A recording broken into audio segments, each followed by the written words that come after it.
State Championship Saturday marches onward.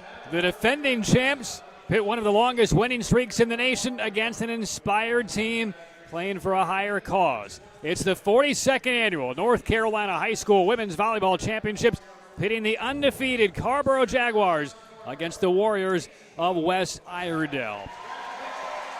Good afternoon, everybody. Welcome inside Reynolds Coliseum on the campus of NC State University. You're watching the CHS Volleyball Championships on the NFHS Network. Patrick Keenis alongside Jen Fry. And Jen, what an interesting matchup this is going to be. The defending champs, the Carrboro Jaguars, 30-0, 60 straight victories dating back to last year, and the defending state champions. They're taking on the Warriors at West Iredell, 27-3, unbeaten through the Northwestern Foothills Conference. Break down the matchup today. What can we expect to see? With Carrboro, I mean, they have such a variety of weapons. Offensively, their key is just going to be use the weapons. You're going to have Sarah Montross just dissing the ball to everyone humanly possible that can take a swing. Defensively, it's going to be having a solid block and funneling the ball to their libero, Destiny Dorsey. For West Iredell, they're just going to be playing with a chip on their shoulder. Their key offensively is just to hit around these blocks that Carrboro are going to be putting up. And then defensively, it's going to have consistent defense. They're going to play defense as they've played all year, and that defense has gotten them to the state championship match. And for the Warriors, their higher cause is their 39-year-old head coach, David Parsons, who overtook this volleyball head coaching position a couple of years ago without any knowledge, admittedly so, of volleyball whatsoever. He's become certified, and he's now become kind of the linchpin of this program. However, you go back about 6 months, surprisingly, David Parsons was diagnosed with colon cancer.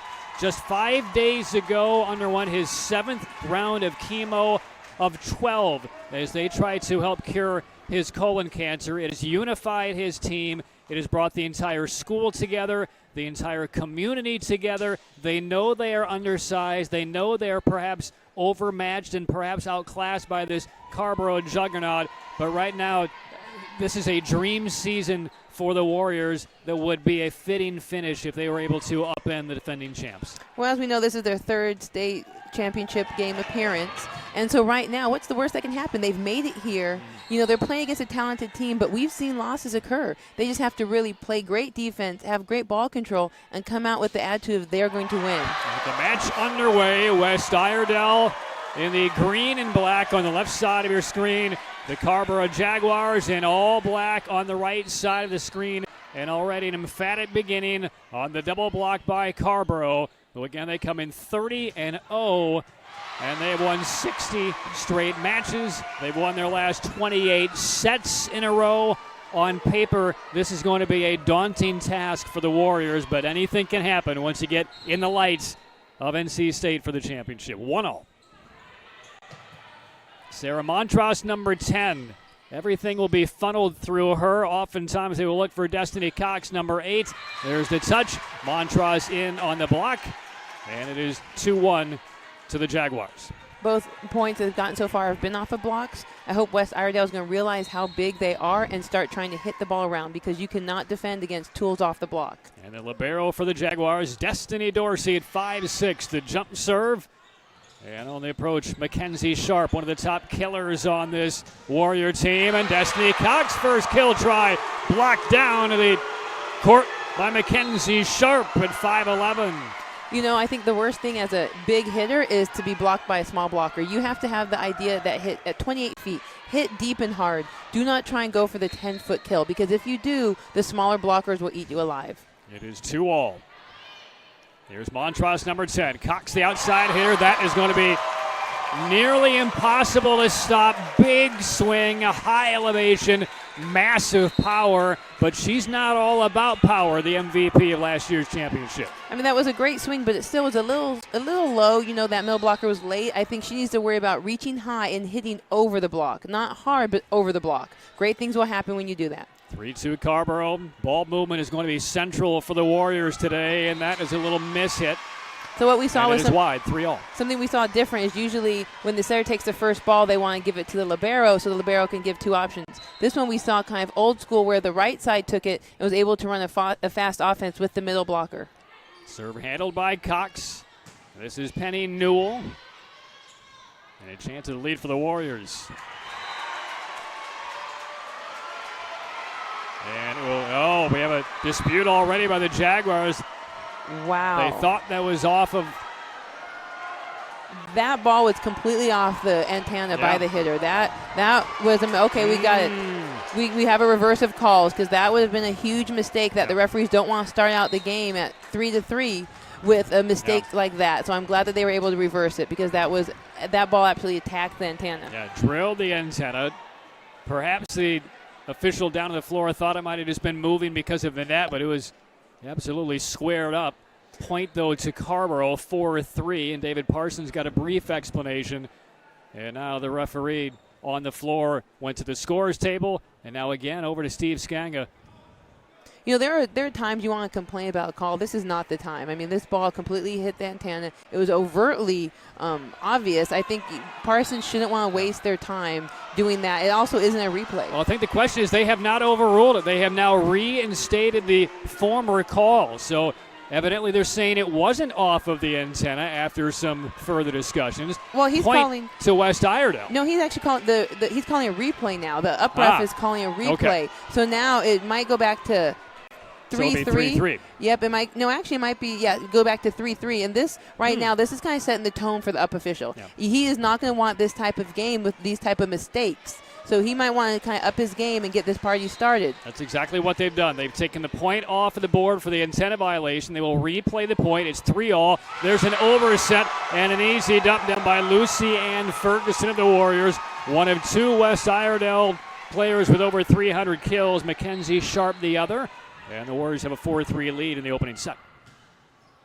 Low serve, tough to handle off of the arm of Molly McGuire. Back set. Good call, good call. Yep. There was no touch off the block. It just completely hit the net, then went out of bounds.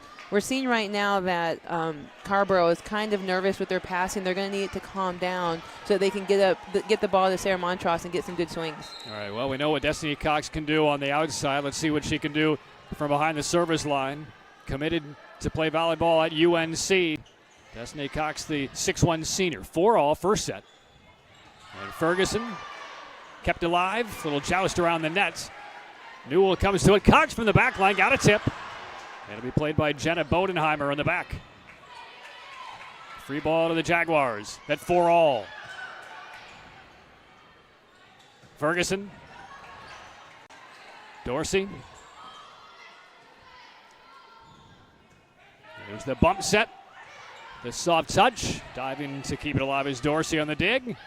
And finally put down by the Jaguars. A little soft touch. Cameron Eckler, number 16, for a 5-4 Carrboro lead first set.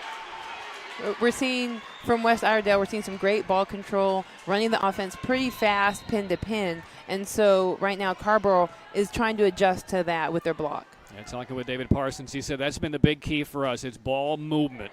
We've been undersized against just about every team we have played this year. That said, 27-3, 12-0 in the inaugural season in the Northwestern Foothills Conference, and the top seed out of the West. And they dropped only one set through their 5 rounds to the championship. 6-4 Carrboro. Macy Pope, number 6. And a solo block, Kirby Thornton. It's a great job right there with the setter getting around, getting the ball up to her. It's just a matter of really swinging, going for the lines. Don't just go for the easy shot to middle back because know that there is going to be a block there. Thornton on the front line, 6'2", the tallest player on the Jaguars, 7'4". And Cox overcooks it. Overcooks it like how I cook my turkey? A little overcooked? Burned to a crisp. 7-5, Jaguars. Serve to Mackenzie Sharp. Dorsey intercedes. Cox off the back line with a little touch. Point to the Jaguars. They lead by 3. A great job by Dorsey as the libero. You know, you really want your libero to be aggressive. You want her to take as many balls as humanly possible to allow, your hitters to be hitters and just to show her aggression. I think she did a great job on that one. Well, here's the only freshman on this Jaguar varsity squad. Carson Overbeck stands only 5'6". Freshman comes in to serve. And a pretty solid jump serve by the freshman. Carborough's doing a great job with these jump floats that are low to the antenna and very aggressive. And off the deflection, Eckler, the sophomore with the point. Jaguars up 9-5. And this is a team, if you're looking for them to have self-inflicted wounds and mistakes, they just really don't. We talked with Steve Skanga, the head coach of this program since the school opened in 2007. As the Warriors get one of those points back, what was interesting in this undefeated season, I asked about kind of moments of adversity. He said most coaches would say, yeah, it might have been this match or this set. He said, frankly, we really haven't had too many, and some of our practices are much more competitive than a lot of our matches. It's not a sign of overconfidence. It's just a stark reality right now with where this Jaguar program is. And it's not all Destiny Cox. I mean, this is a well-oiled, deep machine that no 2A squad has been able to touch for a couple of years. Well, I mean, if you look at them on paper, just their size, 6'1", 6'2", 6'0", I mean, their setter is 5'10", so they have a big team. So I can understand, because most teams are going to be undersized against them. So if the best competition you have is coming from in your practices, when you get onto the floor for a game, it's going to be much easier, and that's what we're seeing right now. Kill to Destiny Cox. It's 11-6. I will say this about Destiny Cox. As the Jaguars were in warm-ups about a half an hour ago, the Warrior team was huddled in the far corner watching her practice her kills and the elevation, and they were left really beside themselves, kind of turning back and talking to one another, saying, you want us to go up and block that and stop that. It's going to take a perfect storm for the Warriors front line to take care of it. And an early timeout. Carrboro up 12-6 in the opening set. I mean, if we look at Destiny Cox, she's amazing. I mean, just her build, slim hips, good shoulders. She has such a fast, aggressive arm swing. She's 6 rotation.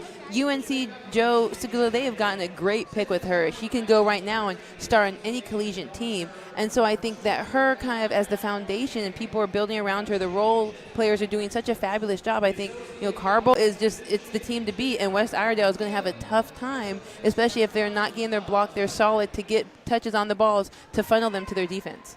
12-6 lead opening set, Carrboro over West Iredale. You're watching live coverage of the 2017 NCHSAA Volleyball Championships right here on the NFHS Network. NFHSnetwork.com/NCHSAA. That's your destination for the most comprehensive coverage of NCHSAA Championship action, from live games to full game replays to highlights. It's all there. NFHSnetwork.com/NCHSAA. 12-6 lead for the Jaguars, back underway. Carrboro on the right side of your screen serving. And we'll see how the Warriors come out of this timeout, trying to regroup. The challenge for the Warriors when they set up on the offensive side, do they hit through? Do they hit over? How do they earn points at the net? They do get the deflection there to make it 12-7. How do they make those determinations and decisions on the offensive side on how to attack? Well, I think the biggest thing is you have a big block, so you're not going to hit over, and you have Destiny Dorsey, so it's going to be really tough to hit around. The best thing is to hit off. Hit off the block, hit high hands, tool the block, making it go out of bounds, because those are balls that are almost unreceivable. So you have to do different things. You can't just look for aiming in the court. You want to aim for hands to aim out of the court. Emma Frisch, senior all-conference player with the kill. 13-7 Jaguars lead opening set. Millie McGuire on the service. They played up top. Emily Bustle. And Dorsey couldn't handle it. Great swing. The setter from West Iredale is putting up very hittable balls or off the net. You cannot have tight balls with a big team with this. If the balls are tight and you have a 6'6" blocker against a 5'6" hitter, a tight ball is not going to fail where for the hitter. So the setter's doing a great job of keeping that ball off the net. Looking for back-to-back points. And there's the block, though, by the Jaguars. That's the double block that's tough to get through. Fritsch and Cox, 14-8 Carrboro. I mean, Cox could be a single blocker by herself and take up a lot of space with those long arms. Here's Destiny Dorsey, just a sophomore, the libero. He played up top, Sharp. And point to the Jaguars off the antenna, I believe. Yes. Yep. Good job on the line judge to be quick with that call this time. 15-8 for the Jaguars in the first set. Right now, Carborough's doing a great job of serving. They're serving aggressive. I mean, those balls are bullets right across the tape. And then we're also seeing them going short and picking on people to take them out of their serve-receive hitting pattern. And that point absolutely won on the serve by Dorsey. It pinballed off of a couple of Warriors. A free ball that was tough to keep in the court. Sail long. But the impressive part about watching Destiny Dorsey serve, she 5'6". It's a sprint up, jump serve, gets the ball up, a lot of topspin, brings it down, but with that stature to get it up and down with that kind of power and command is impressive.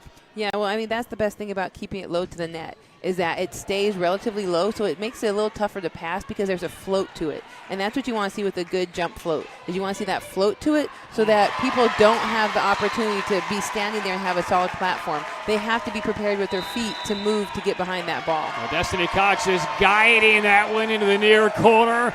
A 10-point lead for Carrboro and a second timeout taken by Steve Skang, or probably David Parsons and the Warriors here in this opening set. 18-8 Carrboro, and right now the worst nightmares for the Warriors are coming true, at least in this opening set. Well, and as we're seeing, Carrboro really isn't winning the game at the net so much. They're winning it right now in the serve and serve-receive game. That's where they're winning. They're scoring tons of points. Every time a server gets back there, they're giving off 2 and 3 points, and that's what they want. But right now, West Iredale, they need to get their passing going because as a smaller team, you can't be small, undersized, and then not have good passing. So they have to get their passing under control so they can always have 3 options. If they have those options, it makes the blockers on Carrboro have to think and make decisions and not just camp out on an outside or right side hitter. You can buy a DVD of this championship or any of the other NCHSAA championships at nfhsnetwork.com. Choose from soccer, basketball, cheerleading, volleyball, swimming, and more. Click on the blue Get the DVD button and take home your home memory. 18-8, Carrboro leading. Serve still on the right arm of Destiny Dorsey. And that one's sent long. That's what we call a coach's timeout. You call the timeout, hopefully you get that point. So that would be Parsons' point. I would like to see some data points on how often that happens because we see it a lot. It's a momentum killer, and a lot of times it's just on the service air. And that's what they want, is just to get out of that serve receive. 18-9. Off of the back, Millie McGuire. Bustle. Excellent dig by Kelly Gosk. Bustle again. Cross court. Extended left hand by Dorsey to keep it alive. But Destiny Cox couldn't play the carom out of the net. That was a great attempt for Cox to try and put that ball over on the second time. She just has to remember to jump. She's 6'1". A little bit of a jump would put that ball over. Now it's Leanna Sherrill showing a sizzling service. Cox handled off of the back. Bustle. That's sent too far. Joust to the net. Dorsey will reset. Outside for Cox. Yeah. That's a great ball. Gap near corner. No chance for Ferguson. No, that was a great ball by Dorsey that allowed Destiny to get a nice swing on it and kill it. That ball is going to be really tough for people to dig because she hit over the block. 19-10 Carrboro. Also, Montross with that block and then coverage play was also very calm and allowed them to have that offensive attempt. Sharp. Misfires, and now a 10-point lead for Carrboro in the first set.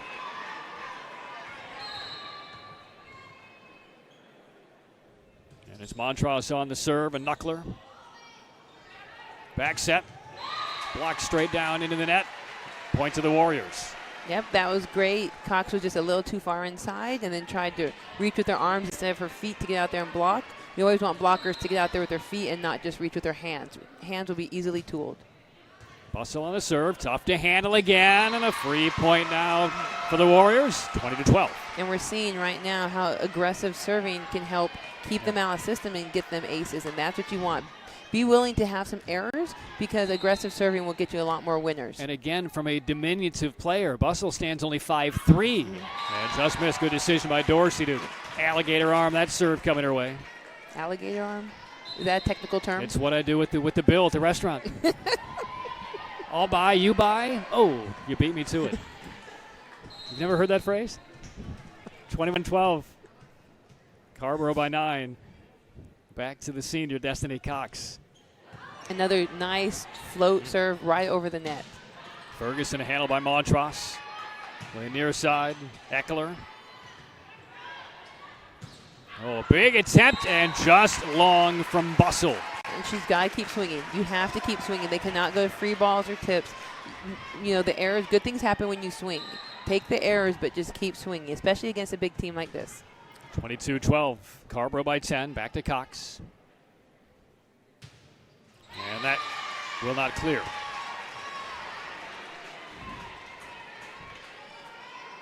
Savannah Laws checks back into the front line for the Warriors. Serve to Mackenzie Sharp, the junior. Set by Montross.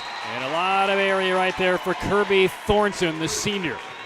You know, they're serving before they were going to zone 1 and zone 5 and really keeping it away from the libero, Destiny Dorsher. That's what they need to do. If they want to keep Carborough out of system, they can't go to the libero with serving. They have to keep it going at the two outsides, because those ones, as we saw, are the weaker passers. Here's the set for Ferguson. Montross plays it delicately. Cox from the back line sends it wide. Ferguson was on that far sideline. Just kind of yanked the arms out of the way. Didn't want to make inadvertent contact. Alligator arm? I'll use that intermittently. Can't fall into a pattern. 23-14, Carborough by 9. Opening set, 2A championship. When Cox stepped right in front of Dorsey. Oh, great dig. Solid dig. Ferguson, Cox plays it ahead. Good ball, touched across. Chance for the Warriors. Bodenheimer the set. And then is out of position a bit for the Warriors. Yeah. 24-14, first of 10 set points for the defending state champs. Just seen a lot of unnecessary reaches, and you want to get the ball, but you also don't want to step in front of people, so just kind of having more communication and knowing that your teammate is there. Ferguson keeps the Warriors alive in the first set. Bangs it right off the Dorsey. Newell off. Kelly Gosk back on for the Jaguars. This is a hard lead to get, to get the points, but it's just about game momentum for set 2. That's the biggest thing, is to score points, get some blocks, some kills, so that you can get some momentum for set 2 and come out and potentially win it. A couple of digs on another set point by the Warriors. Dorsey stunts it. Cox off the back in the middle. And another excellent dig by Ferguson in the back line. McClure. Montross wanting Eckler. Another dig by the Warriors. Set still alive and a free ball sent across. Montross one more time. And there's the opening set, the kill by Cameron Eckler. And the sophomore hands the first set to the defending champs. 25-15. That is the 29th consecutive set won by the Carborough Jaguars. 25-15. Opening set of the 2A Women's Basketball or Volleyball Championships to the Jaguars. You're watching the NCHSAA Volleyball Championships on the NFHS Network.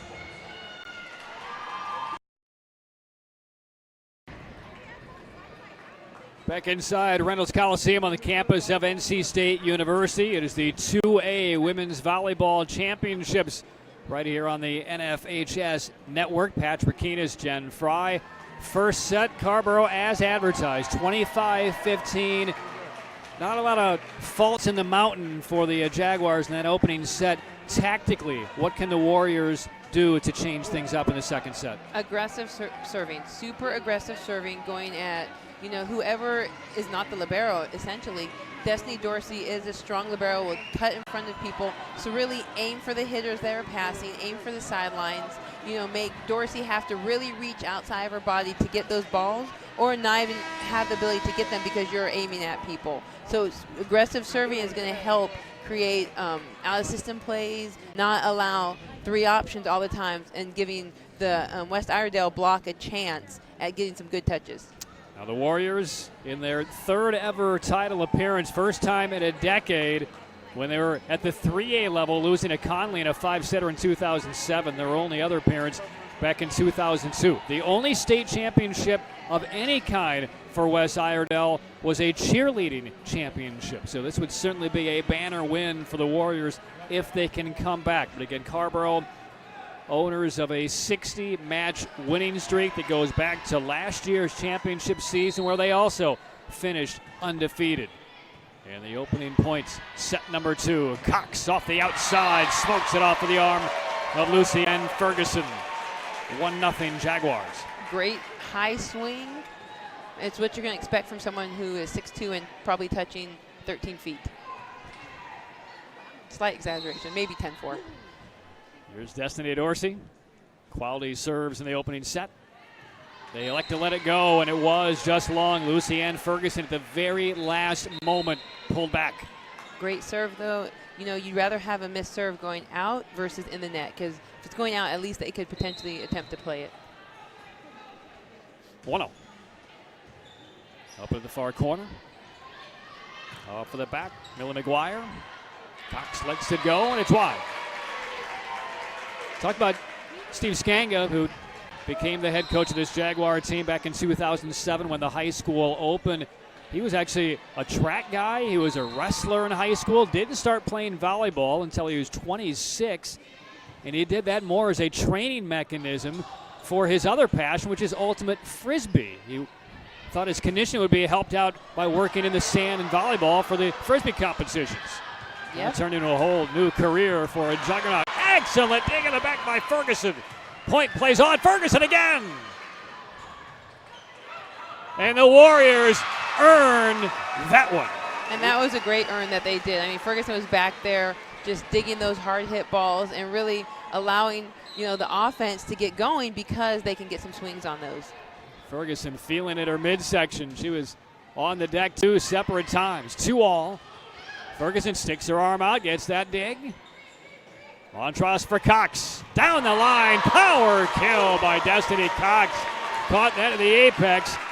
Fired it straight down, no more than halfway down the court on that far sideline. That's a tough ball to dig right there. I mean, the blockers are doing what they can. They're putting hands up in front, but when she's hitting 8 inches over you, that's really tough. The defenders are going to just have to move up a little bit and be ready to take it in the chest.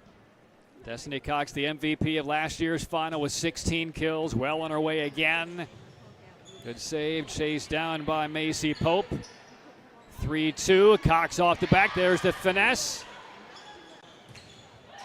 Block at the net by Thornton. Here's Ferguson. And Destiny Dorsey cannot chase that one down. 3-0.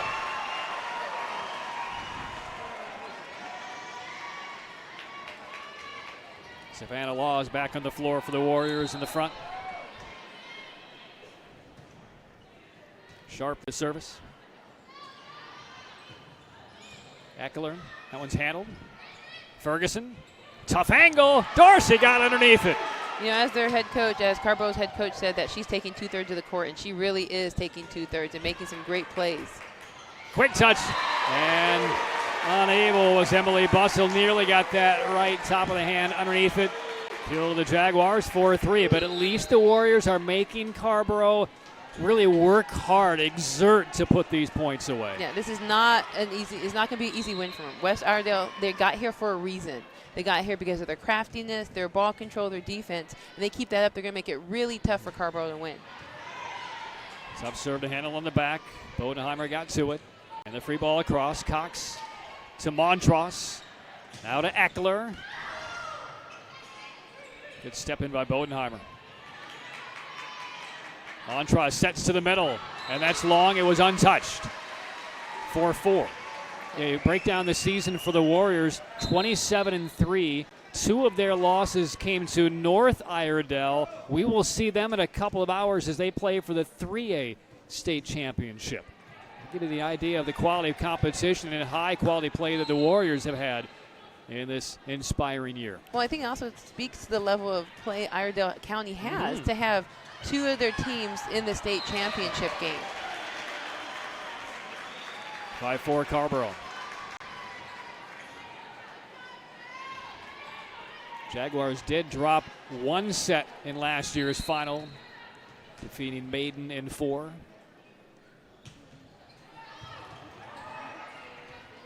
Tough serve to handle. Boy, Lucianne Ferguson is everywhere right now for the Warriors.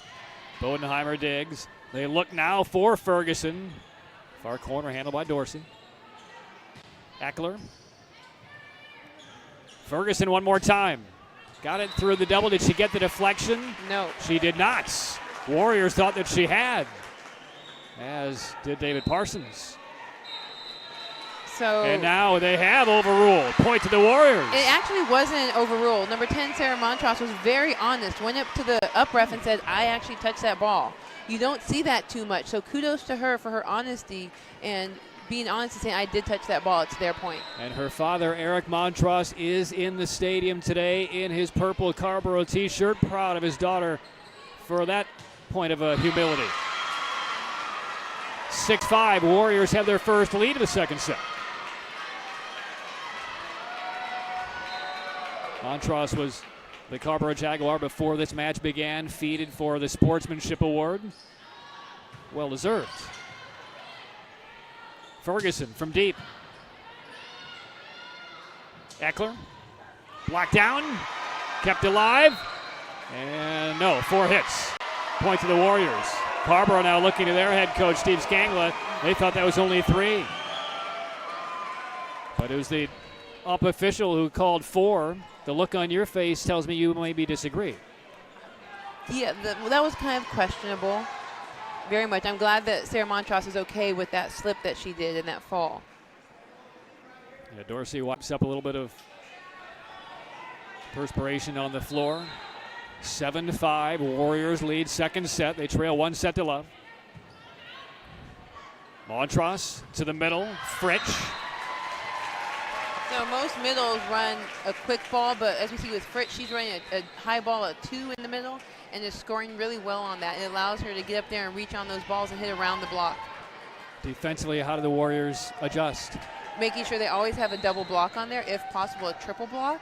And the defenders in the back row really need to be outside the block because she's going to hit to where the open area is. Set down the line, Bustle misfires. And just like that, the Jaguars have tied things up 7-all. This is a team that will not show any kind of nerves. They won't get rattled. We were joking with Steve Scangla before the match today about how calm he was, and his team was simply out there going through their normal pre-match drills, and it just looked to them like another ho-hum practice or ho-hum match. They were not at all intimidated by the arena. Again, they won the championship here last year. Well, he also stated that their practices are tougher than some of the teams that they've played. So this is not as tough as their last practice has been. Ferguson to kill, 8-all. And again, the Jaguars, their first 20 matches this year, they didn't lose a set. That's amazing. They've only had 1 of their 30 matches this year where they have lost a set. And that was a 5-set win over Chapel Hill, and they will take on North Iredell in the 3A final. I think it speaks to the level of volleyball between Chapel Hill and Carrboro, which are, right next to each other. It's nice to see these areas of just high-level, high-experience volleyball.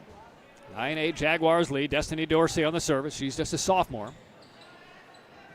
Pope to set. Sharp. Montross comes to it. Cox. Just long. That's a great swing out of system, a great swing. Against the school she'll be playing against next year, that ball will be touched. Good point. She'll be playing this very gym next year. And NC State having a year for the ages in women's volleyball in 2017. They are doing a great job. They are in a 4-way tie for first place, I believe, doing some phenomenal things. Ace to Amber Wooten, and let's talk a little bit about Wooten, the 5'3 junior. We told you the story earlier in the match about David Parsons and being diagnosed with colon cancer. A little miscommunication here by the Jaguars.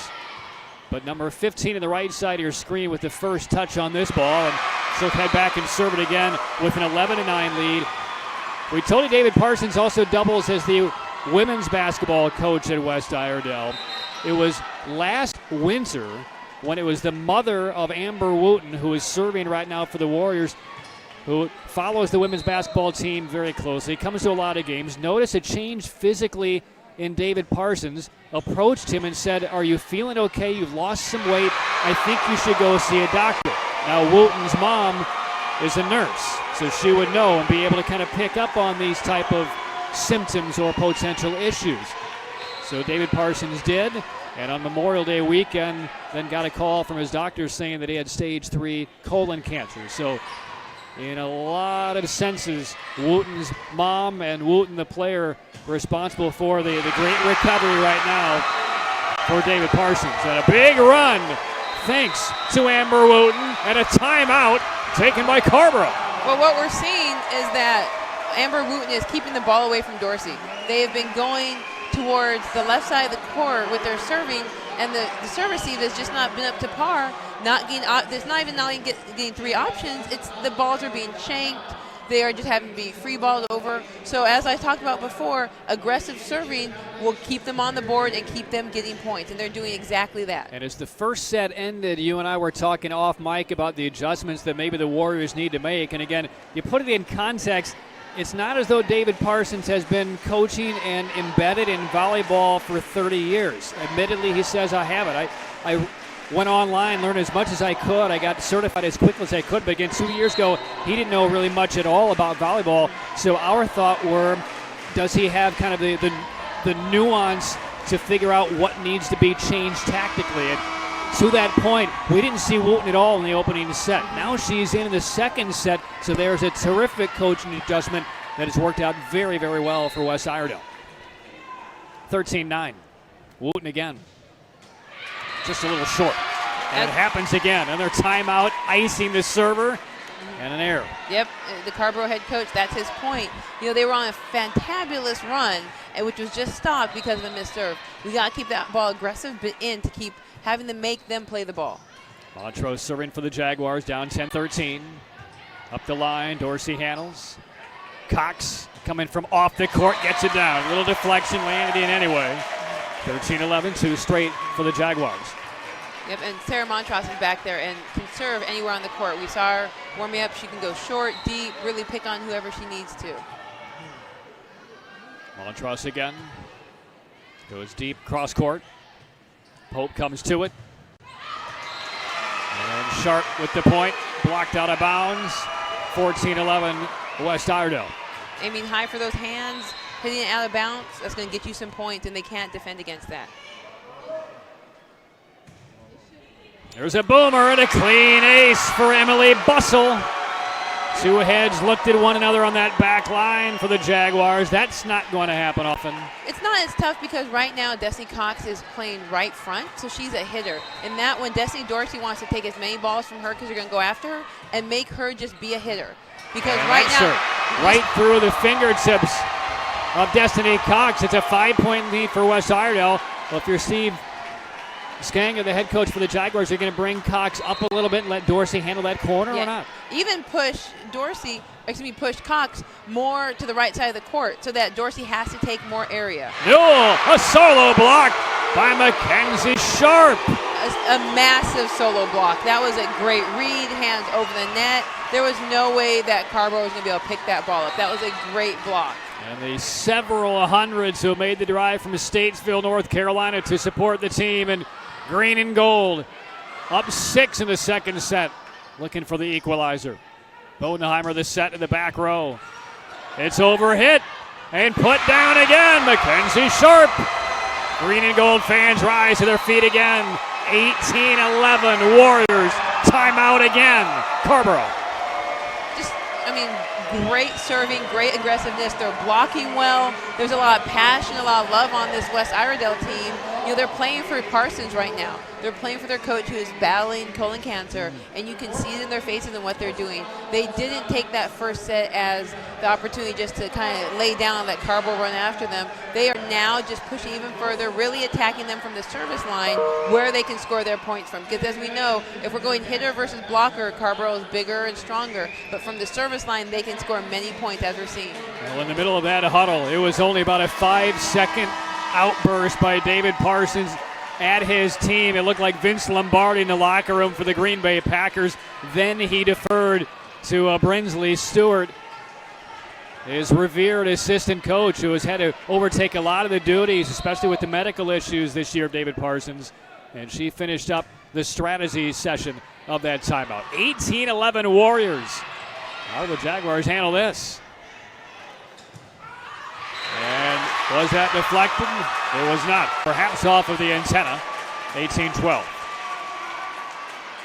So side out to the Jaguars after the timeout. Carborough just needs to calm down, pass the ball, because right now their serve receiver is broken down, which is not allowing them to have. Oh, we might have it might have been off the antenna. It might be a touch off of the blocker. So the line judge is saying that there was a touch off of the Carborough blocker. Point to the Warriors. Point West Iredell. And now these fans are really charged into this match. Both sides, you have West Iredell cheering. You have Carborough with some boos I'm hearing against the call. That's a call that this up ref needs to get control of the game, because right now he's not looking at his line judge. That's the second time. He needs to get control because he's going to be a big factor in this game. First set, 25-15 to Carborough. No resistance. All of a sudden, the Warriors have risen, and they have mass confusion now by the Jaguars. They have not seen this deficit all year, perhaps in 2 years. Cox. What elevation from Destiny Cox. 19-12. Jaguars still down 7. That was an angry kill by Cox. Absolutely angry. That was proving a point, and that shows West Iredell they have to do whatever it takes to keep the ball out of her hands. She's in the back row right now. She won't be set as much, and so they need to just really get through this ball and then start getting back to their serving, because they were keeping Cox off balance with their aggressive serving. Serve to Cox. That looked like it was going long.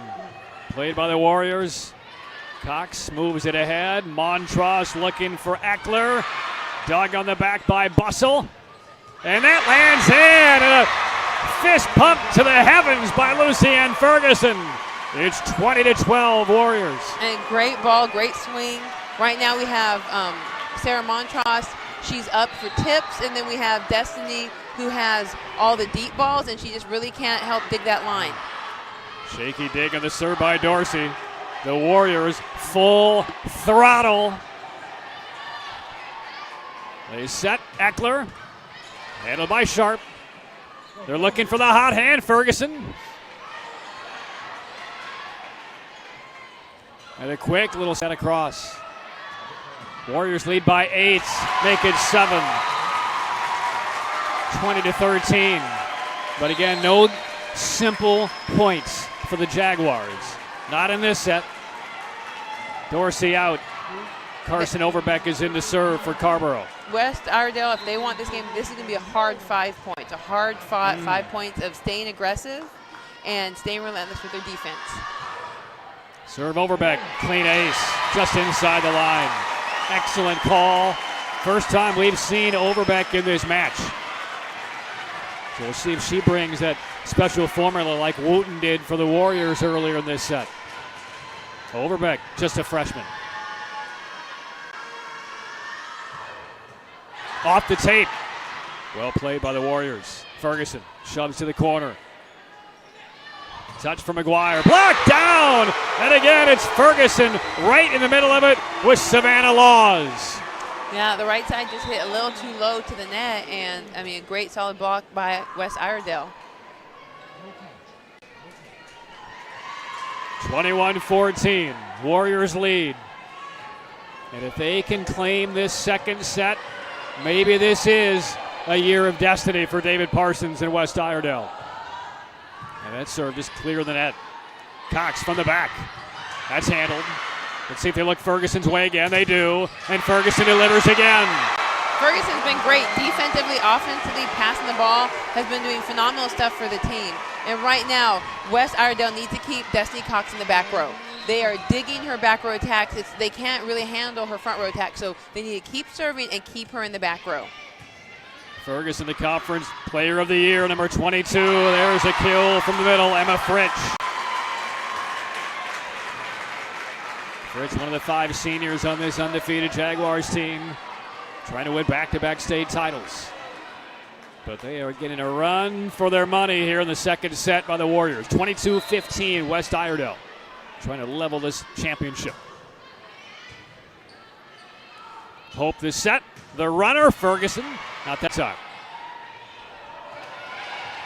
Free ball again. Not the best decisions on the defensive side. Ferguson goes cross court. Dorsey's there. Montross back for Cox. Just kind of punches it over. Ferguson. Cox again. In the middle. French drops it in. Ferguson got to it, but a little bit late. Sprawling out. She and Caitlin McClure. 22-16. Warriors lead by 6. Right now we're seeing most of their kills coming from the middle for Carrboro. And so that middle blocker for West Iredale is going to have to make some adjustments, put some big hands up as their wings are going to have to come around for those tips. Penny Newell on the service. McClure. Montross again for Cox. Into the net. And Cox really bothered by Savannah Laws, just kind of on an island in the middle. She was looking to go left around her. To the right, she tried to slice it past her and could not connect.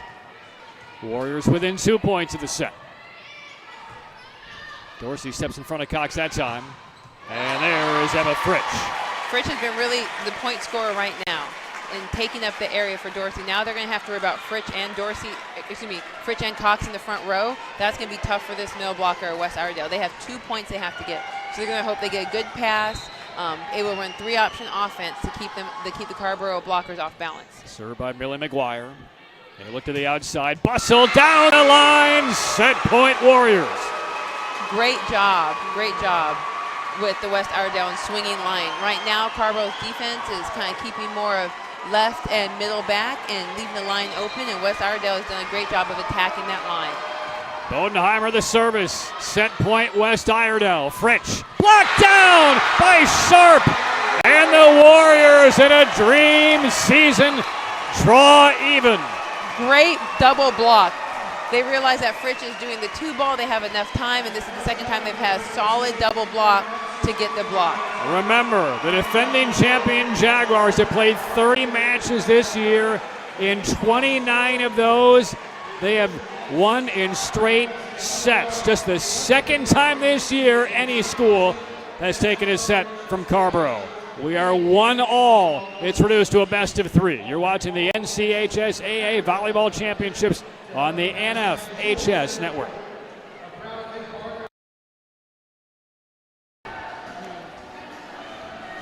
Two-way women's volleyball championships, all square, 1 set apiece. Carrboro taking the opening set 25-15, but a Renaissance Warrior squad, that was some second set. Everything was done pitch perfect. Defense, blocks, big set by Lucianne Ferguson, and that is an attention getter for the Jaguars. It definitely is. West Iredale came out and they served aggressive. They kept Carrboro out of the system quite a bit, and out of the system they didn't have the swings that they could get. They didn't have the 3 options. Destiny Cox couldn't get those great sets from Sarah Montross. And so West Iredale came out swinging really from the service line, and then they had some solid blocks. We saw a one-on-one block from the right side that was just monstrous, and then that last block against Frisch, a nice solid double block on the 2, which ended that set. So we're seeing some great things with blocking and serving. Let's see now if West Iredale can keep that up and if Carrboro makes any changes. Well, that's the question now. The Carrboro Jaguars, they've won 60 straight matches. They have not lost a match since the playoffs of 2015. 30-0 last year, trying to finish a 31-0 championship this season. How will they react after taking kind of an uppercut to the chin in that second set? I'm thinking that they might come out even more aggressive. And there's Fritsch, opening point to Carrboro. Now certainly David Parsons and Brinsley Stewart on that bench for the Warriors after the second set try to refocus and center their team, because you don't want to blow all of your energy on just winning 1 set. They are here to win 3, but they know how difficult it's going to be to pace themselves and play at that high level for another hour. Cox, a power kill down the near sideline, ricocheting off of Macy Pope. And I can appreciate she just stayed there and took it. If she would just kept her chest facing inside the court, she would have had a great dig. She stood her ground and just took that ball. First 2 points of the third set to Carrboro. Bustle Had a key kill late in that second set. And McGuire just simply trying to send it across, send it right into the nets. We're seeing West Iredale, their swingers are trying to do tips and rolls, and that's not going to cut against this aggressive team. They swung, and that's how they won. They need to keep swinging. There's Jenna Bodenheimer, the libero, 2-1. Warriors trail, third set. Fritsch, they got a finger on it, still falls in. Emma Fritsch, the senior at 5'11". She's had a quality first 2+ sets for the Jaguars. She has. She's been getting some great swings from in the middle, both in front of the setter, and then when the setter goes in front of her, slightly behind her. She kept herself available. So now Cox joined by Thornton on the front line. And there's a double stuff right at the net, kept alive. Crawls across the tape and lands, point to the Jaguars. We see that Dorsey has settled down, and with her settling down, she's passing well and starting to get back her serve, and that's definitely what Carborough needs. 4-1 Carborough.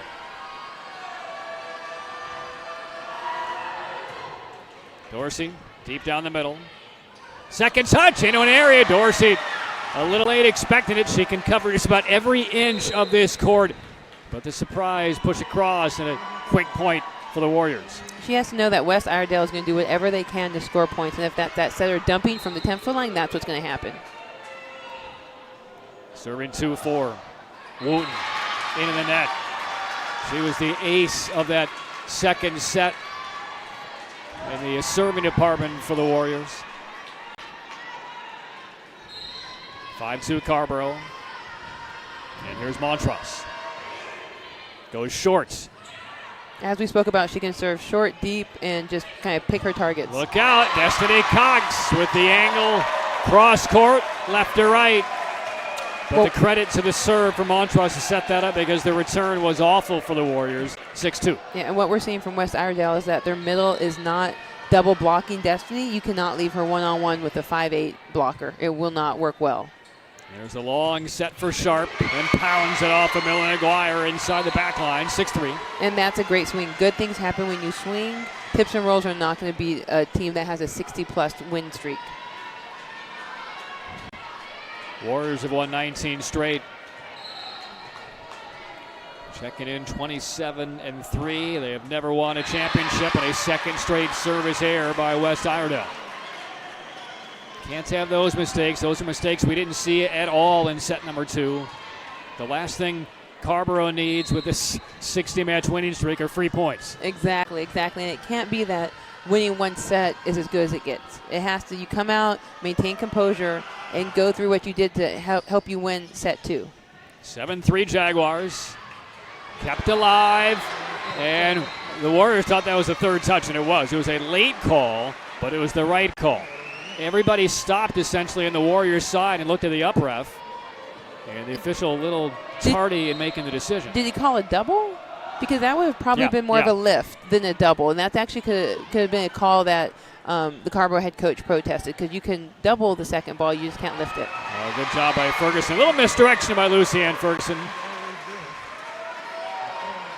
She has undeniably been the MVP for West Iredale in these first couple of sets. Number 22 for the Warriors, the senior. 5'9", but doing some great things, swinging. That was a loose return by Kirby Thornton. With that right there is a reason why you want to keep anyone in the front row in front of the 10-foot line. Kirby's their middle blocker. You don't want her taking balls that are past the 10-foot line because it just creates too much chaos. She should stay in front. If it's short and droopy, she can take it. Anything longer, she can. Overset, giving the Warriors a chance to draw even. Ferguson, right off the Cox. Center back, 7-all. Ferguson is just swinging hard and just tattooing people. Great job. She's a powerful kid that's just swinging away, and I can appreciate that as a mutual. I'm also 5'9", so I can respect the 5'9" swingers. 7-all. Cox from the middle, missed. And things unraveling a tad for the Jaguars. I say that with all due respect to what the program has done, but so that's what we're seeing right now. We're seeing Carborough. Destiny wasn't on the ground, but it's just kind of going to take her time and wipe probably the whole court if she needs to. Just something to kind of try and ice that server and kind of a mini timeout in a way, as we see the head coach of Carborough is talking to his setter, to his right side. So just trying to do whatever they can to get West Iredell out of the momentum they have. Sharp to serve. Montrose quick set, blocked down, kept alive. And now a challenge to the net, and the Warriors stick with it. Ferguson, okay, she'll go up, gets blocked straight down by Kirby Thornton. 8-all, second set. Just to finish my thought on Carver over the last set and a half, they have played at such a preeminent level for the last several years. I don't know if Steve Skanga has seen kind of this extended amount of play where the team has just had a precipitous drop-off. Now, a lot of that is due to what Ferguson and the Warriors are bringing to them. Ferguson and the Warriors, they're trying whatever they can to win. And it's tough when you've been playing a certain way for 60-plus games, and now you're playing a team that is doing whatever it takes. And even though they're smaller, they're setting up great blocks, they're touching stuff, and they're serving aggressively. And a pace far past the end of the bench by the Carrboro head man. 9-8 Warriors. We are one set apiece. And that is touched near the back by Bustle. Here's Ferguson, runs up, got a tip. Cox kept it alive. Montrose the bump set. Tough angle for Newell. And Newell clipped the antenna. 10-8 West Iredell. So we're just seeing small errors that are starting to add up to large runs for West Iredell. These type of mistakes here and there aren't going to cost you, but when you're doing them on a consistent fashion, that's going to be trouble. And then we're seeing Dorsey is not passing as well as she should be and usually can. So the anchor of your serve receive is not doing their job. Caitlin McClure unable to elevate and finish. Didn't have much of an angle anyway. 10-9 Warriors lead. They have been in charge from the early stages of that second set to where we are now. Carrboro has not put a big run on them. 3 points at the max. Good serve by Newell. Deflected, Dorsey. Montrose to the middle, Fritsch. Near the net. And unable to track it down, Macy Pope. Carrboro has pulled even, 10-all. Great touch by the middle back on that dig, just a little too tight, and the setter couldn't get to it. Tight quarters. Ferguson still got the touch off of Montrose. Didn't look like that was going to amount to a whole lot with some overlapping runs on that near side by the net. But we're seeing Ferguson just swing on everything, and good things happen when you swing. If she's getting the touches, she's getting those shots that are ending up being points. 11-10, West Iredell leading. Montrose for McGuire. Ferguson digs it. No help surrounding her. Now, for all of the issues and the drop-offs for the Jaguars over the last set and a half, let's put it in proper context. They're 1-all in the state championship, and they're 11-all in the third set. So this ship maybe taking out a couple of drips of water, but they're still in terrific position. But getting pushed around a bit here by the Warriors the last set and a half. One of the officials to the scorer's desk, maybe checking on a substitution perhaps. Newell takes this free moment to grab a towel, wipe up a little bit of sweat. Looks like Steve Skanga wants his team to huddle up. And they will. 11-all. And it looks like it is maybe a substitution concern by one of the officials on the floor. Substitution or out of rotation for the serving team. So both teams will huddle. Head coaches keeping their distance.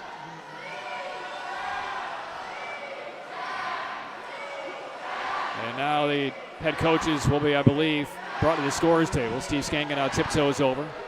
David Parsons, the 39-year-old, and the green long-sleeve shirt wanders to the general area. And now the discussion with Skanga is not a pleasant one for the Carrboro head coach. So this could be a rotation question against the Jaguars. Can you read some gestures, Jen?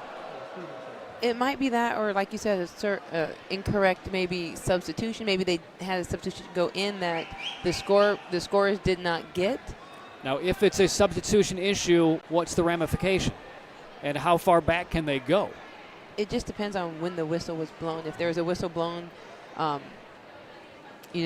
before they saw it or after they saw it. It's just going to really depend right now. All right, a reminder, today's game is also available for all subscribers via our mobile website. Log on to nfhsnetwork.com from your smartphone or your tablet and view live games or replays from anywhere. Discussion continues, only involving the Carrboro head coach, Steve Skanga. If it's a wrong server and the incorrect server has been serving, they would take away all those points. And now a couple of members at the scorers table are now engaged in the conversation with Skanga. And it looks like the gesture I'm seeing is a substitution gesture. Now, how far back will this go? So then they either didn't catch a substitution or maybe a substitution in the wrong position. Like, say, they subbed in for number 4. They can't sub in for now number 6. They can only sub in one spot. And now looking at the scoreboard, Carrboro has just seen 2 points taken off of the board. It was 11-11 when this conversation began. The scoreboard now shows 11-9. So on what now we're inferring to be a substitution infraction against the defending state champion Jaguars, they've been hit with a 2-point reduction. Yes, so I'm at a loss and if right that's now. the case, as a coach, what would cause this? Just maybe a substitute that went in for one person before and now went in for another person. A substitution that would not be recognized or acknowledged by the scorers table, or an improper substitution? Improper. So if I subbed you in for, say, Jane, I can't sub you in then for Jody. I can only sub you in for one person. And this still is not yet resolved. Steve Skanga is still at the center of that scorers table. The down ref. This may go to a higher power here as far as Yeah. the official who's involved in this conversation with Skanga. So now the down ref is bringing out his little paper that has the lineup on there. Doesn't mean that he wrote the lineup down incorrectly, because did he not check the lineup correctly? Because right now Steve Skanga is getting really upset. Yeah. And as a R2, you should have both the coaches stay behind the 10-meter line. You don't want them this close. That close can cause issues. So you should just ask both coaches to go behind the 10-foot line, go back to their benches, let the scorers table figure this out, because both coaches that close in proximity with the R2 can cause issues. And now Steve Skanga went back toward his bench, and he had a couple of words with Carson Overbeck, number 11. She's now up with her hands on top of her head. Perhaps she is the player again. She only came in one time for a couple of serves.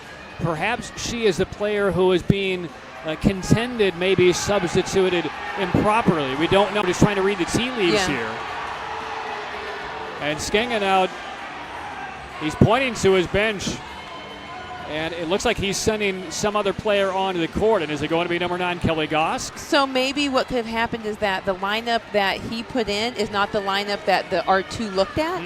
So you'll have that issue where, say, the R2 looks at one lineup and he maybe put in the last set's lineup or didn't write it down correctly. But at the end of the day, it's the head coach's responsibility to make sure it's the correct lineup on the court. So even though it might be the R2's mistake, it's still going to cause some points for Carrboro. Well, here's what we've seen now as a result. Kelly Gosk has been subbed onto the court for Carrboro. Penny Newell has been sent to the bench. So it probably is that the lineup that was on the court was not the correct lineup. And now we're going to see Newell sub in, and she is going to come in for Kelly Goss. Yeah. So what does this tell you? So that says that it was the incorrect lineup on there. The R2 didn't do his job in checking the lineup to make sure it's correct. And so because of that, there was a wrong player on there who thought she was on there, but she really wasn't. So now the question is, how is Carrboro going to come back? Is this going to kind of start the bricks starting to fall, or are they going to be strong and come back with some points? Well, that was about an 8-minute delay. We're back underway. Carrboro has lost a couple of points. It's 11-9 now. It was 11-11. There's a dig by Newell, who was legally subbed back onto the court. Cox with the kill try. Saved by Bodenheimer. And now they approach Bussell. Newell's on it. They set. McGuire gets that one to drop. And a little extra jumping, screaming, and pumping on that sideline for the Jaguars. For the second time in this set, it's 11-10, West Iredell. These are the type of issues that can really break a team, and it's going to, hopefully Carrboro can come back even stronger and start scoring some points. And Bustle denied. And okay, 2 points are back.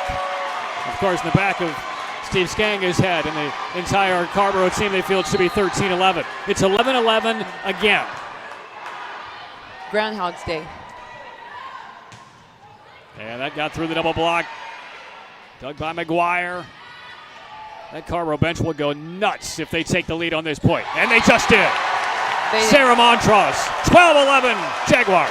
Great block. You know, they've come back after losing 2 points, and now it's up 12-11. They are just thundering ahead, putting up solid blocks and getting some good swings. Goes back to the adage, be careful what you ask for. Maybe the sleeping line has been awoken. Soft little second ball touch for the Warriors, 12-all. Destiny just isn't really prepared for those balls. I mean, you should know the setter has done that consistently. Stay kind of on your 10-foot line and be prepared waiting for her to do that. On trust for Cox. Watch out. A whistler by Destiny Cox. Now, we talked earlier in this match about really a lack of adversity that Carrboro has seen all year just because they have punished the competition for the last 3 months. Easy to say that's the moment of adversity that will define their year. What happened here really off the court for about 10 minutes in set 3 of this state championship. Because especially that's an adversity you're not used to having. That's not a different call. That adversity right there is really tough. A tough break here for Destiny Cox. She saved the second ball well off of the court, put it back into play for her teammate to throw over, but her momentum carried her left hip and left leg into the side of the standard for the up official, and they called her for a violation as a result. That's not a violation, though. Really, he should be protesting that. It's not a violation to hit the ref stand.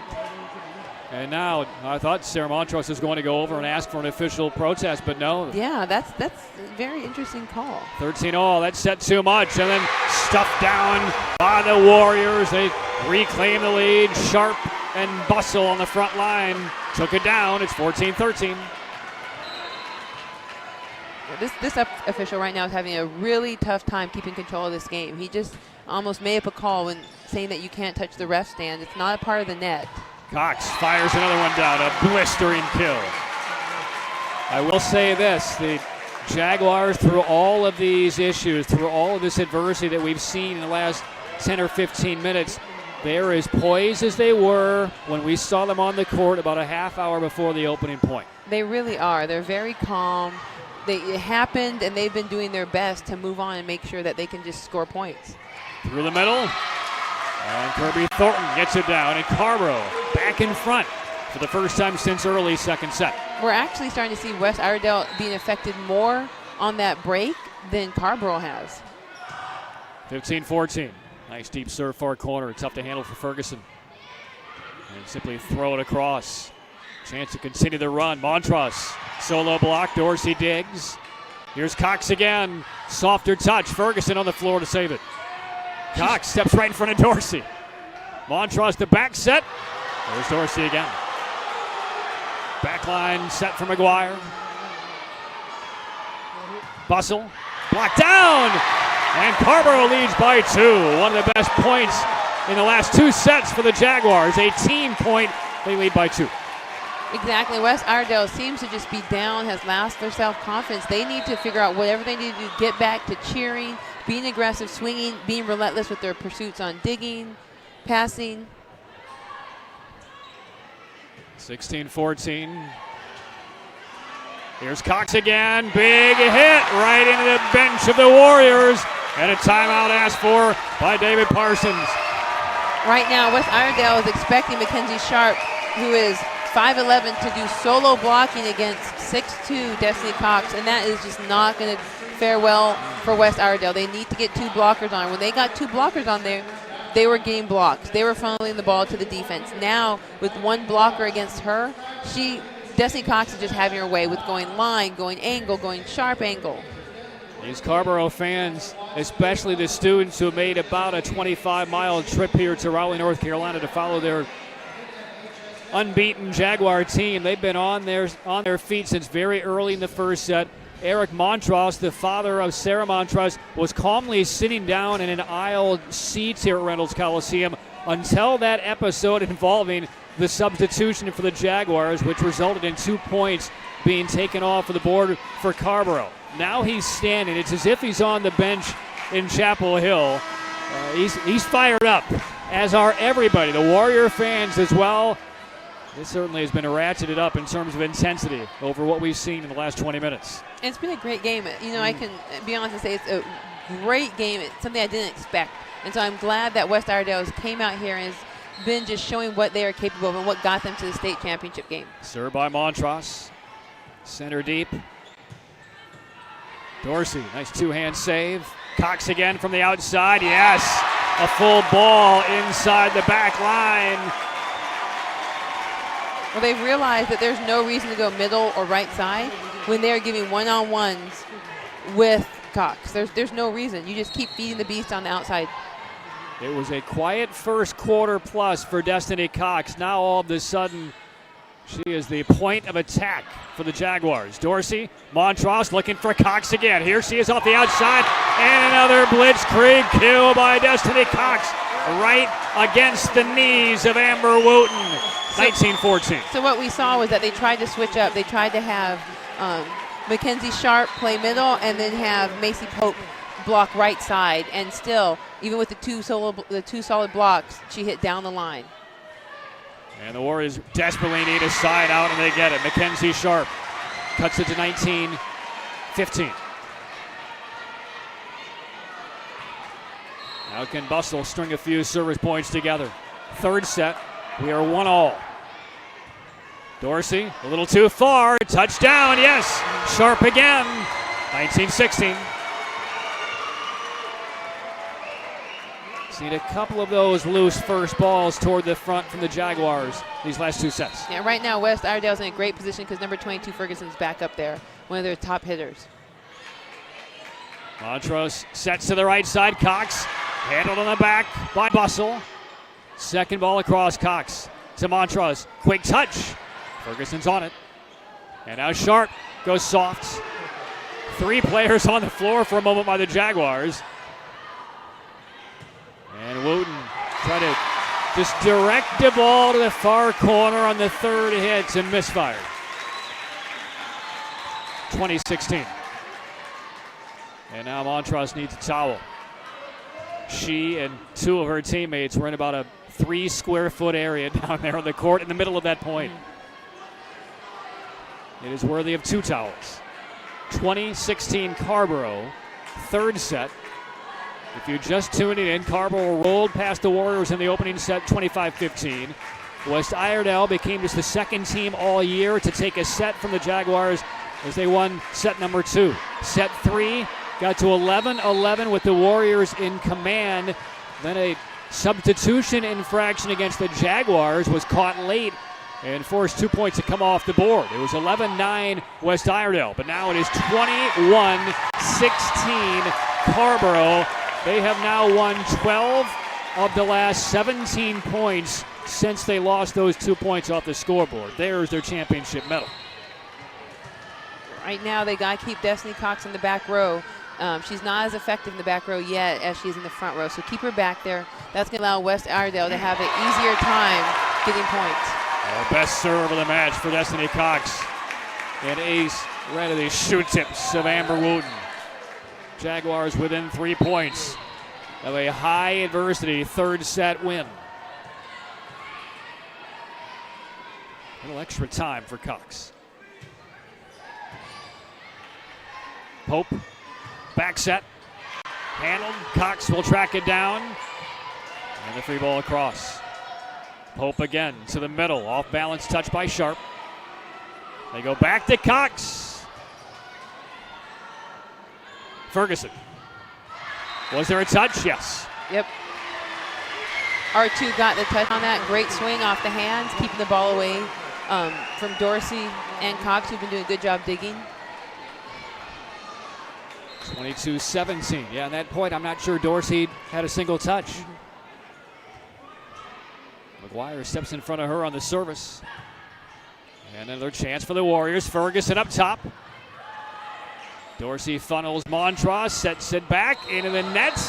And we have a net violation on Carrboro. Point to the Warriors, 22-18. Yeah, the ball did not go over the net on that one, and so now we're starting to see West Iredale getting some more momentum. Mackenzie Sharp serves it for the Warriors. Quick touch. Nice job by Ferguson to get a hand to keep that one in the air. Handleable. Montross, McGuire, wrong-footed. Quick touch across. Trouble for the Jaguars, and shorts. 3-point run. 3-point set in the third. Timeout, Carrboro. West Iredale is coming back, and we're seeing that with Destiny Cox in the back row. We're seeing more errors. We're seeing more passing errors, more digging errors, less communication. They need to be able to work well with Cox in the front row or the back row.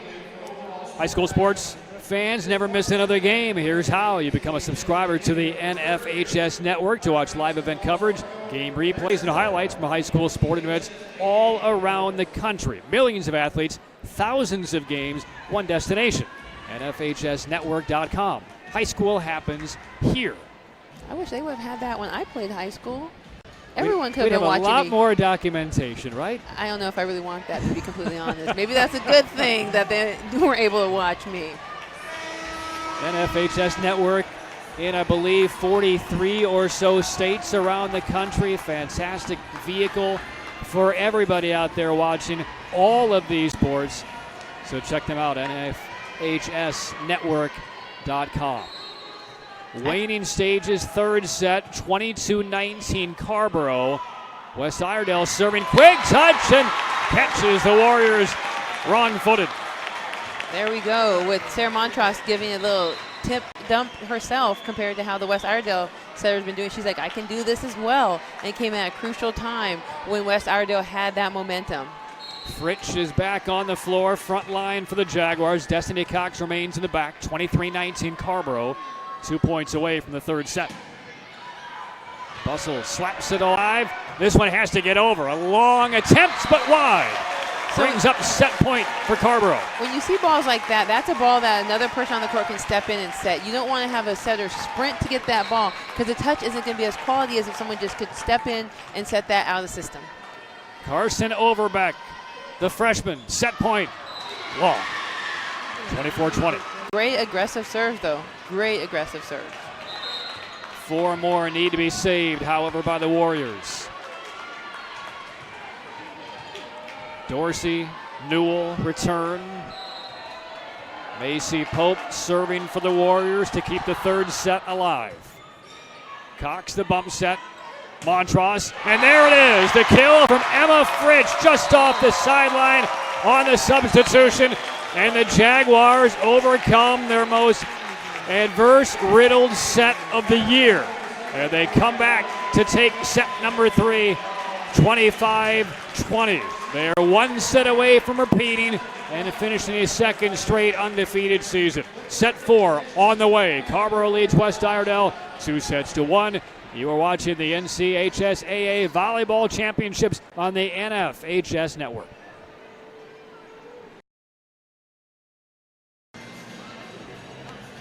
Ready for set 4 of the 2A Women's Volleyball Championships.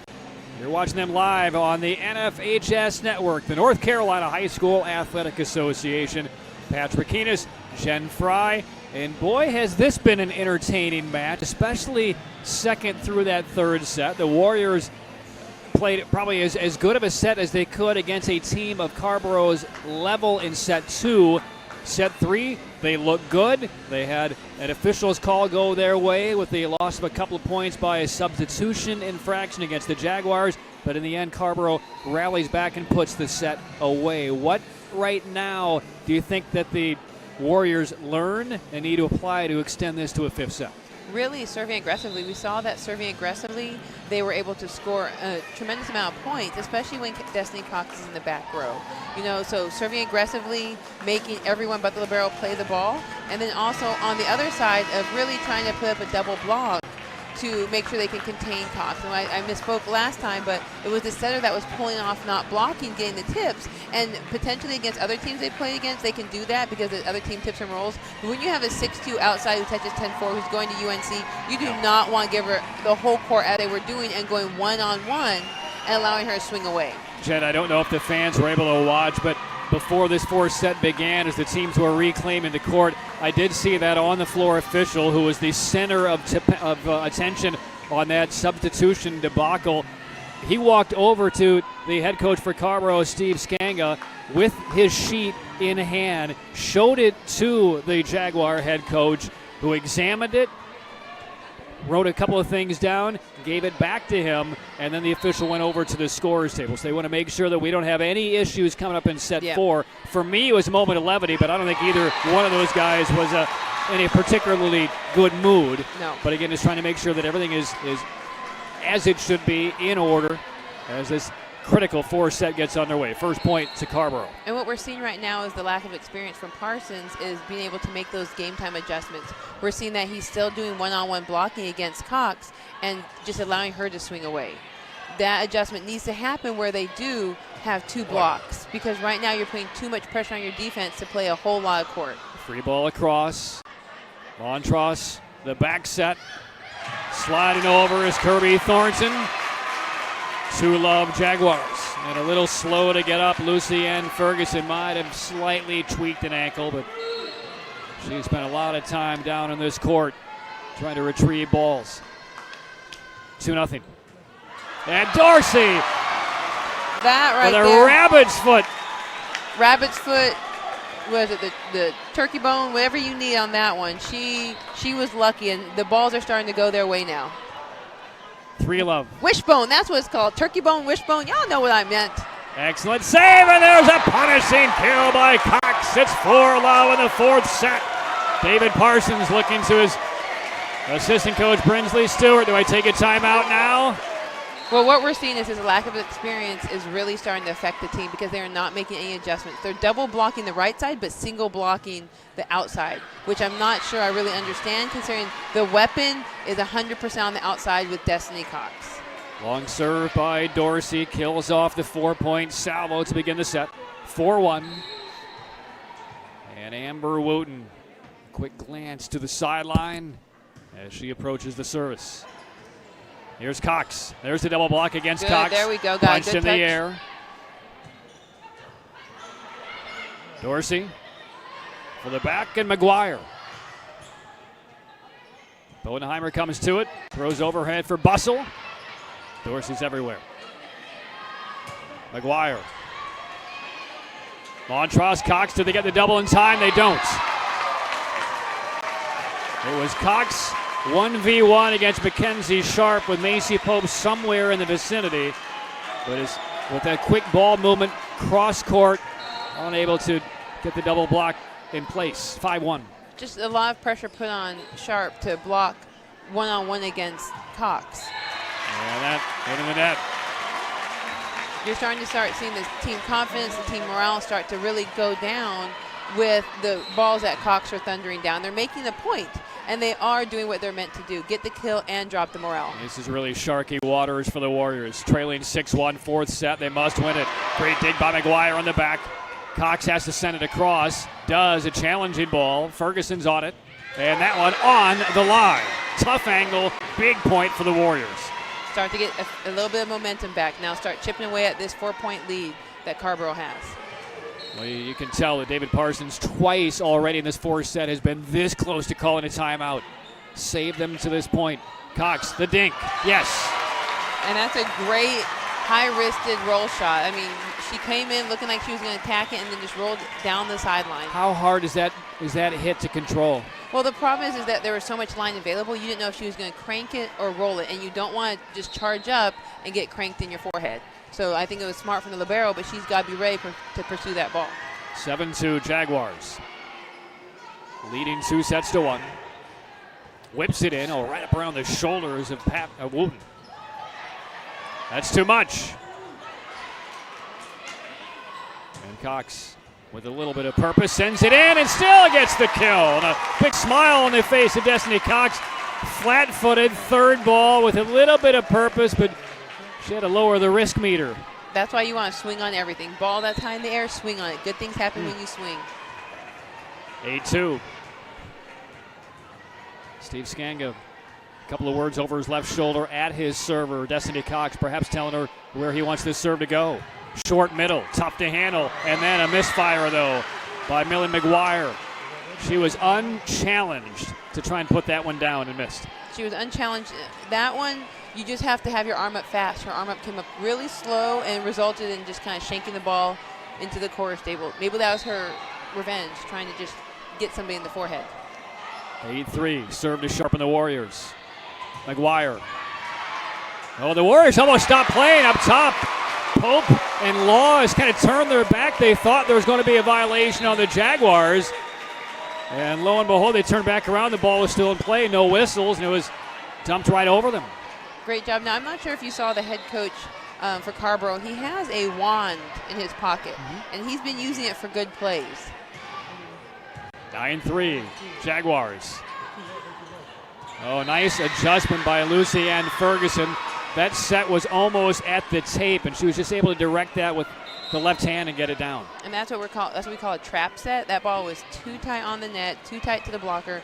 She is very lucky she was able to get over it. Occasionally what happens ends up with a hard block. So that's why we always want our setters to keep the ball off the net to allow the hitters to swing. 9-4, Warriors trail. It's a must-win set to force a fifth. A look to the sideline by the server for the Warriors. And now Macy Pope is ready. Drives Dorsey into the corner. Cox on the back line again. Bodenheimer has it. Ferguson, this has been her area in this match. Fritsch, good dig on the back. Ferguson again against a double block. Drops it in right in front of Cox on the back line. Good delicate touch. 9-5. Great dig on a hard hit ball from the middle, and then just a nice roll shot. Ferguson realized her line roll shots weren't working because Cox was able to pick them up, but the little short rollers in the middle, those are a little tougher to get. Pope, the senior, continues. Dorsey digs it on a knee. Ferguson the dig. Back set. Wooden can't finish. A lot of congestion on that side of the floor for the Jaguars. They now reset.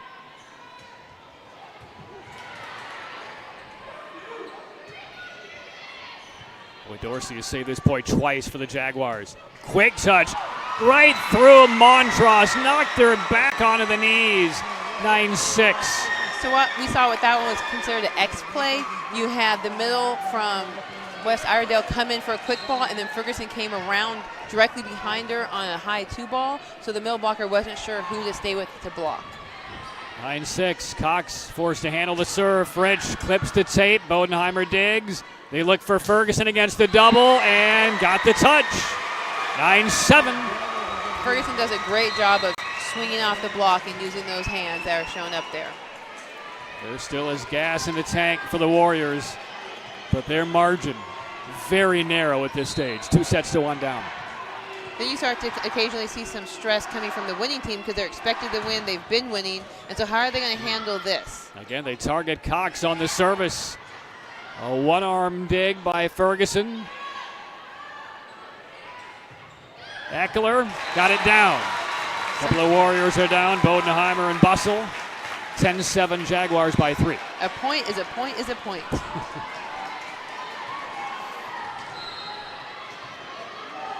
Serve to Penny Newell. Tough one. Bodenheimer just got there. The runner, Ferguson. Montross able to kind of block it in the air. And Montross now the free ball across on the third touch. Quick touch in the middle. Blocked down. Kept it alive. Ferguson. One more try, but missed. Just wide on the attempt by Cameron Eckler. We saw the same thing with McGuire before. When you those overpasses, you have to get your arm up fast to put it down. Carborough 10, West Iredale 8. 2A Volleyball Championships. Fritsch on the move with the left hand, moving forward, closing toward the net, and just gently pushed it into space. As a libero, you have to realize that if you have a solid double block against the middle, the only thing they're going to be able to do is tip it deep or tip it short, and most of the time they're going to tip it short. So be prepared to run up with the solid double block around to get that tip. 11-8 Carborough, Millie McGuire, there's the ace. 12-8. Now beware if you're the Warriors. You want to get this ball out of McGuire's hands. Destiny Cox back in the front line. Yes. She has been weaponized there in the last set and a half. With the left, Cox plays it. Now heads to her area. The set comes her way from Montross. Touches across. We're seeing a double block now against her, which is good. Dorsey funnels to Montross through the middle. The runner with one leg. Fridge. Can Bodenheimer get there? Yes. Can it get across? Little stumble that will barely get over the nets. And the point to the Jaguars. Excellent effort by Lucienne Ferguson. Just enough to get that over the nets. But an easy put down by the Jaguars. 13-8.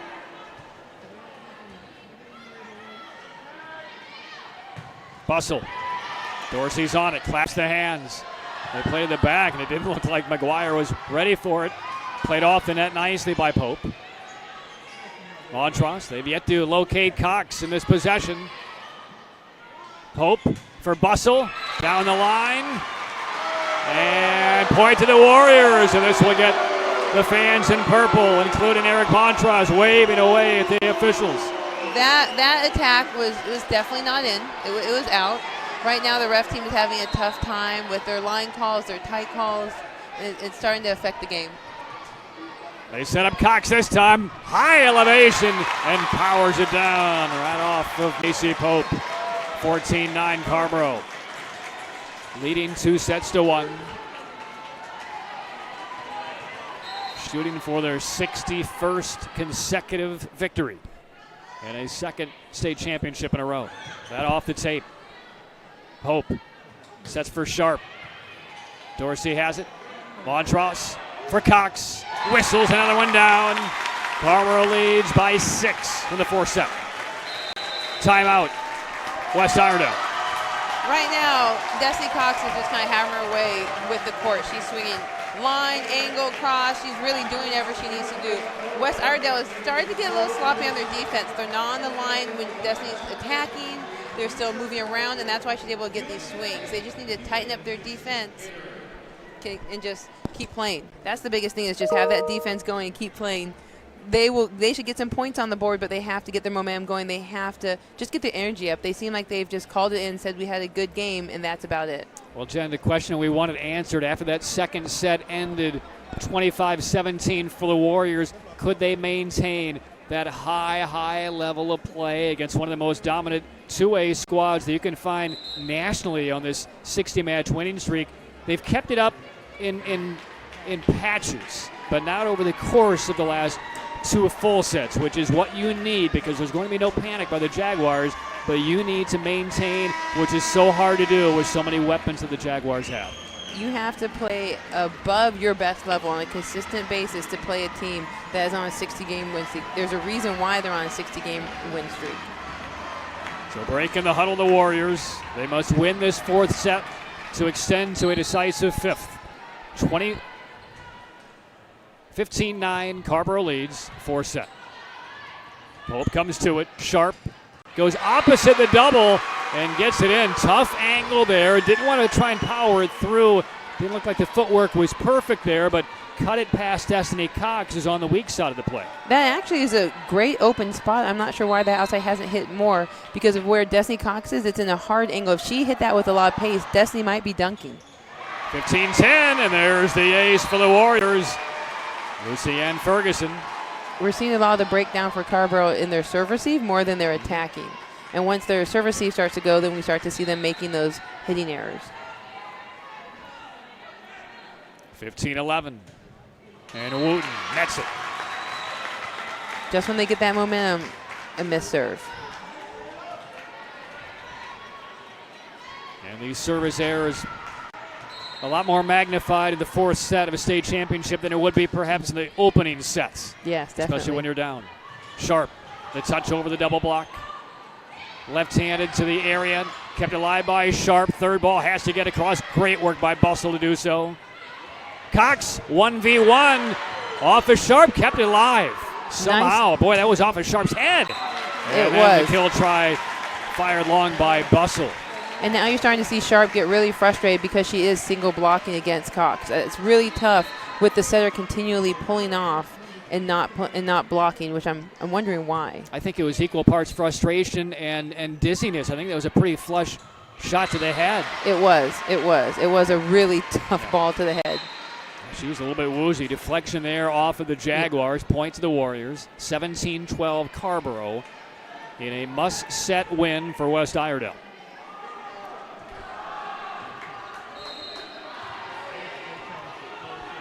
Emily Bustle, the approach on the serve. It's a good one. Touch across, and the quick point to the Warriors. Now Destiny Cox is still on that front line. She's on the right side now for Carrboro. So what West Iredale wants to do is they want to serve at Cox and do whatever it takes to keep her out of hitting. And this will do it. Cox plays the second ball, and Montrose sends it over. Chance to continue building the run. Sharp to the far corner, missed it. Could have gone a little more directly at Dorsey toward that corner. Instead, it looked like she tried to air it over her into the corner. It takes a lot of skill to do that. Right now, if they can just keep Cox in the back row, I think West Iredale can score a lot of points. And now it's Cox on the serve, 18-13. Yeah, this is when they have their best rotations, when she's in the back row.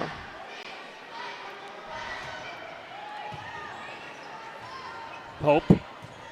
Ferguson, 18-14. Ferguson loves that line shot. Anytime she's out of system, she gets drawn in, she's going to hit the line. And Montrose needs to remember that and stay deep, stay disciplined on that line. Sharp the serve. Cox the first ball. Eckler. The dig by the Warriors. Now just to get it across. Wooten will. And again, not touching Cox outside of the service return, but the Jaguars still pick up the point. 19-14.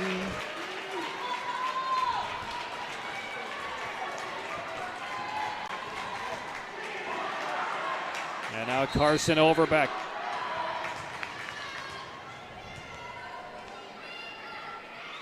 Carrboro 6 points away.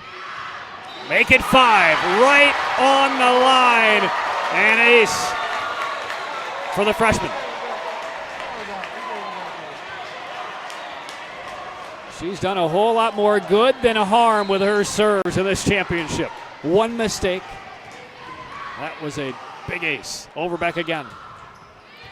Tough one to handle. Shanked by Bodenheimer. And the freshman engineering the final walk to the championship wire. Timeout West Iredale. 21-14 Carrboro. Yep, 2 great serves from her, 2 aces. Right now, West Iredale seems to have lost their momentum. They just need to take a calming step back and really just worry about this first pass. That's all that matters. As I said before, they can't have a 7-point ball, so they need to worry about just hitting away 1 point at a time and building their momentum, getting back to the service line. And one last speech by David Parsons in that huddle for the Warriors. Again, if you're tuning in a little bit late, diagnosed with colon cancer back in March. He's been undergoing chemotherapy since July, including his 7th of 12 sessions just 5 days ago. Unbeknownst to him, back in early October, his team and the entire school put together a special moment at one of the volleyball matches for the Warriors where they had banners, they had T-shirts made, all to support him. And he had to leave the gymnasium because he was so overcome with emotion and support. And what a year it's been. And the curtain, though, beginning to drop for his Warriors in the state championship. 21-14. Eckler. Cox off the back. They look for her again. Big swing. Excellent dig by Bodenheimer. Ferguson. Montrose blocks it. And Cox sends it over. Pope. Quick set. The running one-hand try by Ferguson denied.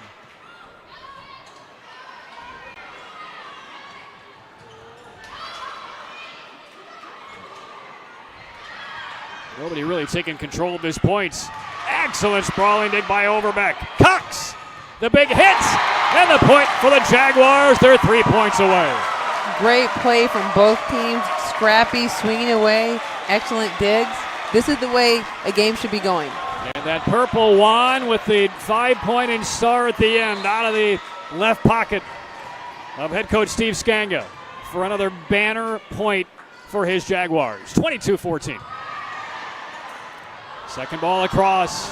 Montross, Eckler. A dig that knocked over Wooten on the back, and that is touched. Point to the Warriors, just off of the fingertips of Cox. I'm thinking Cox thought the middle blocker touched it, which is why she jumped up and reached her full 10-4 to touch that ball. Destiny Dorsey, the libero, back on the floor for the Jaguars. They're 3 points away from their second straight 2A title. 22-15. Dorsey up front. Montross. And a missed kill by Emma Fritsch. 2 straight. Montross has done a great job of running this offense. She just has such a soft touch on the ball and is putting up such hittable balls. Still 6 points down. Macy Pope the serve. To a knee goes Dorsey to dig. Fritsch atones. Kill off of Bustle. Jaguars 2 points away from a second straight title, and that purple star comes out one more time. The wand comes out on such a great play. Serve to Penny Newell, one of the outgoing seniors. Pope, back-legged set. They look to the outside. Eckler, yes. Championship point, 8 of them for the Jaguars. And every fan in purple to their feet. It's pretty awesome because if you look over to the left, you also have Chapel Hill High School, which is cheering for Carborough. It's nice that you can be a competitor, but still have that sense of community. Penny Newell almost won the championship with a rolling serve over the tape, missed by inches. 24-17, 7 championship points for the Jaguars. Ferguson serves. Dorsey coming to it is Montross. Cox for the win. Blocked down. A one-on-one block by Savannah Laws. That was a fabulous block. Fabulous block right down the middle. Destiny Cox had no chance of digging that up. The impossible block on championship point. Laws did it. 24-18. The runner, Fritsch, blocked down. Championship number 2 in a row for the Jaguars. A 61st consecutive victory. Another unbeaten, unbelievable championship season for Carborough. Great win by Carborough. They had just a little bit of an issue in the third set with the score, but they were able to come back from having 2 points taken away from them to win that set and then to also win this one in a strong fashion. Kudos to them. Then we have Penny Newell going off to Bryn Mawr, and then we also have Destiny Cox going off to UNC. So the Carborough Jaguars finish up another impeccable season, 31-0, a season that saw the Jaguars lose a mere 3 sets of 93. And meanwhile, the West Iredell Warriors huddle up, state runners up, 3rd ever title appearance for West Iredell. And just watching now, David Parsons, the second-year head coach, colon cancer battler and survivor right now, with one incredible emotional moment with his team. What a run, a magical season for the Warriors, and they fall one rung short of a state championship. In 4 sets, Carborough over West Iredell, 25-18 in the 4th. West Iredell should really hold their heads up high. They played a great game. They took on a team that really thought they were going to walk all over them, and they were able to take out the third set and the second set, and potentially could have had the third or fourth set had they just had a little bit more aggressive serving and swing. So kudos to them. They did a great job if we were looking at who they were playing against. And the Carborough Jaguars, their second consecutive state championship, 5 outgoing seniors, all parts of this back-to-back unbeaten magical ride. Penny Newell, Emma Fritsch, Millen McGuire, Kirby Thornton, Destiny Cox, and Sarah Montross. 25-18, Carborough in the 4th set takes down West Iredell 3-1. So congratulations, Steve Skanga, head coach for the Jaguars, as they will raise the banner for a second year in a row. If you're watching online right now, stay tuned. The award ceremony will be carried live Stay tuned. We have the 3A championship and the 4A title match on the way. Chapel Hill and North Iredell is next up for the 3A title. And then at 7:30 tonight, Green Hope against W.A. Huff. 3-1 victory for Carrboro over West Iredell for the 2A volleyball state championships. On behalf of Jen Fry, Patrick Keenan saying so long for now from Reynolds Coliseum at NC State. You're watching the NCHSAA Volleyball Championships on the NFHS Network. Along with Brad Alford, NCHSAA Director of Sports and Championships, and Joe Belletti, NCHSAA President. And Scarlett Steiner, NCHSAA Board Member. And now on the awards for the 2A runner-up, West Iredell.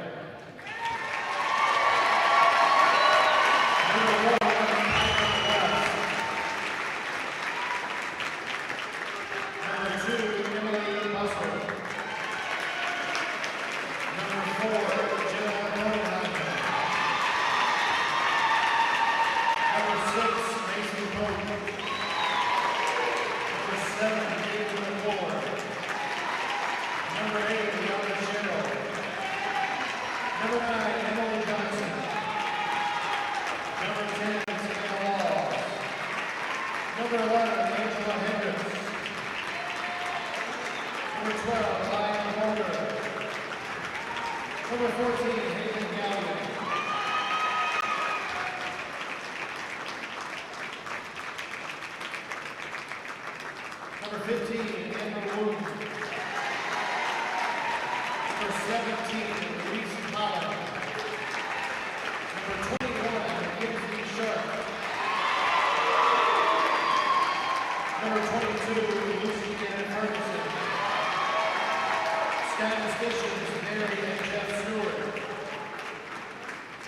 assistant coach Brinsley Stewart, and the head coach David Parsons.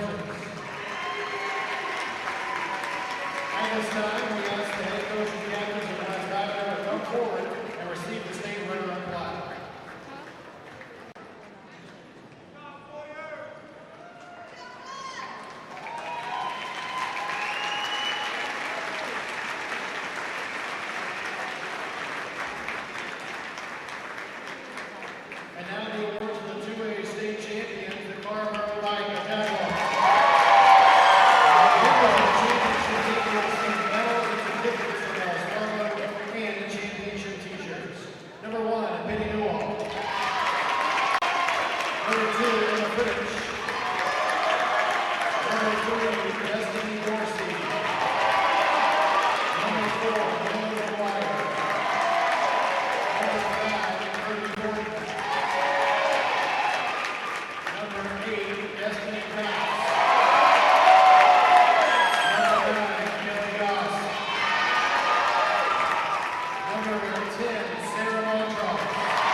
Clicking. ticket.